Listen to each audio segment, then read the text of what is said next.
Okay, so why we talk about N-type and P-type semiconductor? Because we want to understand how this diode works and how to connect it to the source.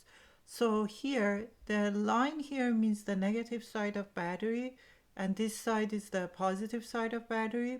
And this N-type part of your diode is where that line is when you look at your diode in your lab kit.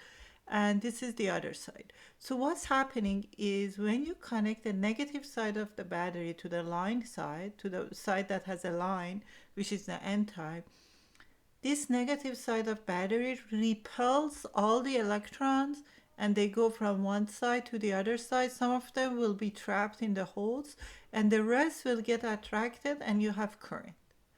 Okay, so if you connect it this way, this is the forward bias, you have current, everything will work well. But if you take this battery and flip it and connect the positive side to the N side, the positive will attract electrons and nothing will move, and that's why you don't have electron. Do you understand?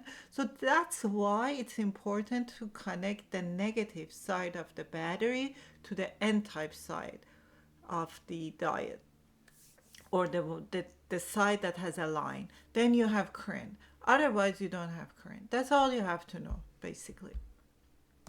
Okay. Then I want to talk about the other thing I want to talk about is the conventional direction of current. So basically, in electronics, we always go from positive to negative. Okay, so the direction of current is always from positive to negative, although the electrons are going this way because of the historical reason. All the books, all the people in electrical engineering talk about conventional current. So all the formulas are showing the current this way from positive to negative. So remember that.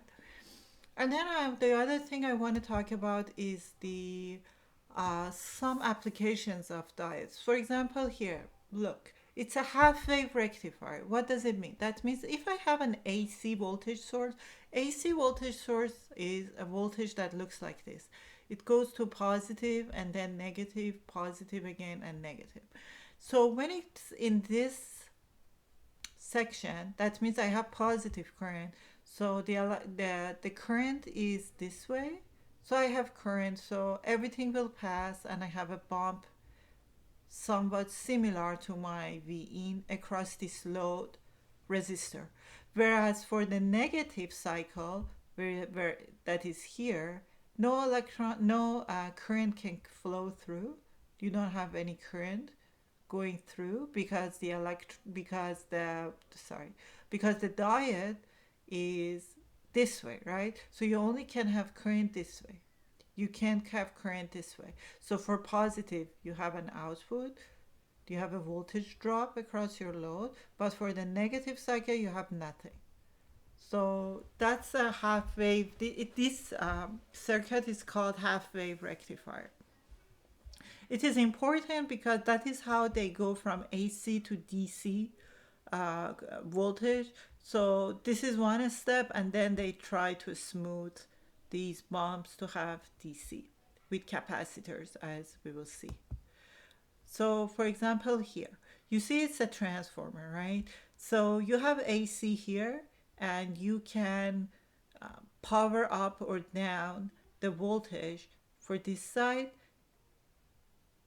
So again, for one cycle you have voltage, for the other cycle you don't have voltage. And because of this capacitor that is here, you can hold the voltage across your resistor and you have ripples. So instead of these big bumps, if you put a capacitor in parallel with your resistor, then you'll have ripples. And then you can smooth it out more to go from AC to DC. But the important thing is that you get the idea of the application of diodes, which are very important. So that's that. In the next video, I'm going to show you a, an experiment on the breadboard that you have in your lab kits, and then I also talk about the assignments. So stay tuned. Thank you.